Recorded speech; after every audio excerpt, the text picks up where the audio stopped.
देखो बच्चों, ये एक टिपिकल लेवल का क्वेश्चन है। मतलब ये क्वेश्चन ऐसा है जो आपको नॉर्मली क्लासेस में नहीं समझाया जाता, बट हमने आप लोगों को ये चीज समझाई हुई है। हेलो बच्चों, कैसे हैं आप सभी? आई होप आप सब बढ़िया होंगे। तो बच्चों, welcome back to your own channel Shuddh Desi commerce.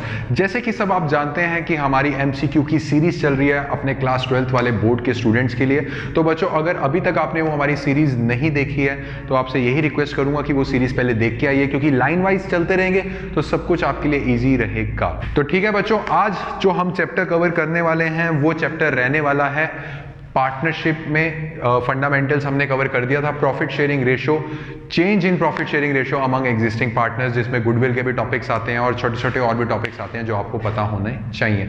तो विदाउट वेस्टिंग एनी टाइम बच्चों, हम स्टार्ट करते हैं क्वेश्चन से। सर, इस सीरीज की खासियत क्या है? जो नए बच्चे मुझसे जुड़े हैं, इस सीरीज की ये खासियत है कि जितने भी क्वेश्चन हैं बच्चों, ये बड़े बड़े जो अच्छे अच्छे सैम्पल पेपर्स होते हैं, ओसवाल, अरिहंत और जो सीबीएसई ने इशू किए हुए हैं सैम्पल पेपर्स, उसके मिक्स क्वेश्चन हमने यहाँ पे उठा रखे हैं और आप अपनी तैयारी को और मजबूत करके चल सकते हैं। बात करें कि सर अगर मुझे कोई कॉन्सेप्ट पढ़ना है, क्या वो अवेलेबल है? बिल्कुल बच्चों, एचडीसी एकेडमी का एप्लीकेशन है, वहां जाके सारे लेक्चर्स हमारे अवेलेबल है, वहां से पढ़ के आप हमारे एमसीक्यू सीरीज ज्वाइन कर सकते हैं। तो ठीक है बच्चों, पढ़ते हैं अपना क्वेश्चन नंबर 1।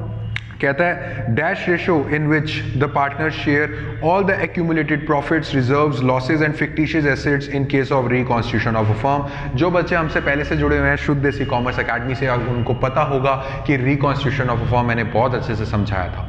तो क्या होता है जब रिकॉन्स्टिट्यूशन ऑफ अ फर्म होती है तो कुछ कुछ चीजों का ट्रीटमेंट करना होता है, और उसमें से चीजें हैं एक्यूमुलेटेड प्रॉफिट, रिजर्व, लॉसेज। बच्चों, ये बांटते हैं ओल्ड पार्टनर्स ओल्ड रेशो में। इसका रीजन भी मैं आपको बहुत ही अच्छे से ऑलरेडी समझा चुका हूं। तो बढ़ते हैं बच्चों अपने नेक्स्ट क्वेश्चन की तरफ। देखो बच्चों, ये एक टिपिकल लेवल का क्वेश्चन है। मतलब ये क्वेश्चन ऐसा है जो आपको नॉर्मली क्लासेस में नहीं समझाया जाता, बट हमने आप लोगों को ये चीज समझाई हुई है। कह रहा why do existing partner change their profit sharing ratio. Existing partners के मन में ऐसा क्या मन में आया कि यार कल से मुझे अपने प्रॉफिट शेयरिंग रेशो तुम लोगों के साथ चेंज करके चलनी है? बच्चों, इसका आंसर आप लोगों के सामने ऑप्शंस बने आ रहे होंगे। इसका आंसर होगा both due to change in capital contribution and due active participation in management by partner. अपने ऊपर बात लेके देखो ना, ये बात अपने ऊपर लेके देखो। तुम बहुत ज्यादा काम कर रहे हो, पार्टनरशिप फर्म है, बहुत ज्यादा काम कर रहे हो, दूसरा पार्टनर तीसरा पार्टनर काम नहीं कर रहा, तो ऑब्वियसली तुम उसको ये नहीं कहोगे कि भाई मेरा प्रॉफिट ज्यादा होना चाहिए ना, भाई मैं सारा दिन भागा दौड़ी कर रहा हूं। और दूसरी चीज, जिसने ज्यादा पैसा लगा रखा है बच्चों, ये ऑब्वियस रीजन होता है कि उसका जो प्रॉफिट शेयरिंग रेशो का हिस्सा होता है वो ज्यादा रहता है। तो इसका आंसर क्या है बच्चों?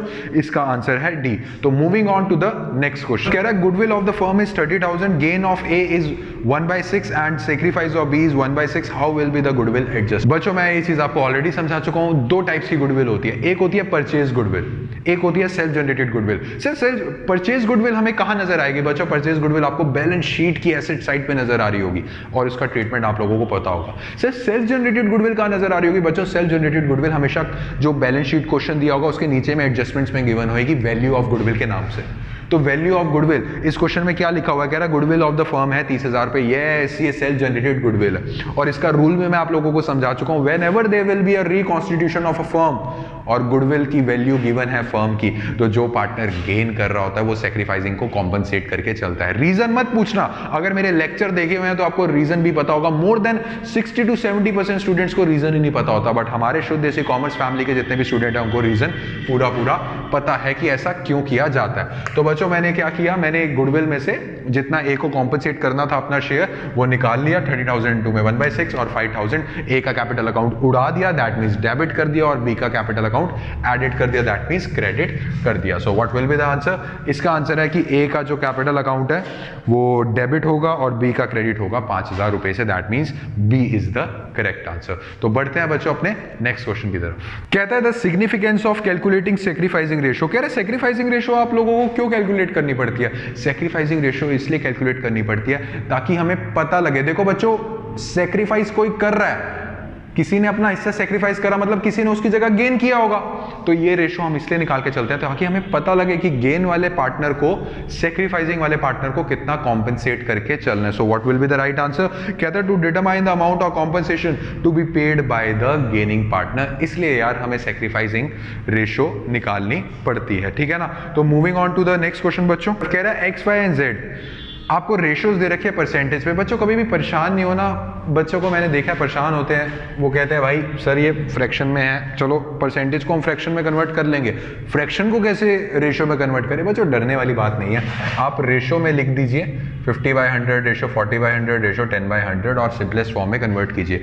मैं अपने बच्चों को, अपने स्टूडेंट्स को हमेशा बोलता हूँ जितना जीरो कटती है सिर्फ उतना काटो, क्योंकि 5/10 कट सकता है 1/2 से, काटने की जरूरत ही नहीं है बच्चों, बहुत कैलकुलेशन कॉम्प्लेक्स हो जाती है। तो मैं आप लोगों को भी यही गाइड कर रहा हूँ, अपनी यूट्यूब फैमिली को भी ये गाइड कर रहा हूँ, सिंपलेस्ट फॉर्म सिर्फ 0 0 0 वाली चीजें काटो और मत काटो। और ठीक है, तो बच्चों क्या बन गया 5/10, 4/10 और 1/10। तो बच्चों क्या हम इसको लिख के चल सकते हैं 5:4:1? यस।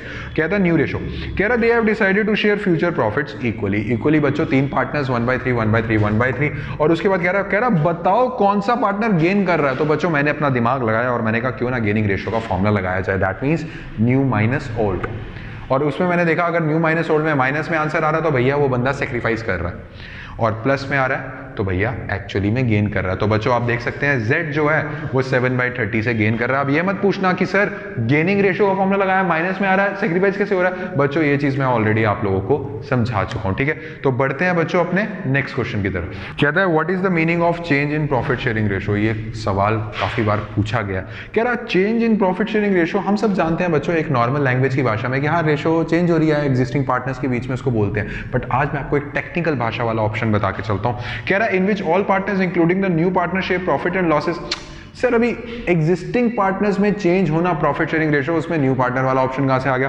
पढ़ो बच्चों ऑप्शन नंबर सी। कह रहा है in which all partners including the deceased partner. Sir वो तो डेथ ऑफ अ पार्टनर वाला है, उसमें एग्जिस्टिंग वाला कहां आ गया। बात करें डी, कह रहा है in which all partner including the retired, वो रिटायरमेंट ऑफ अ पार्टनर है, उसमें ये कहां आ गया।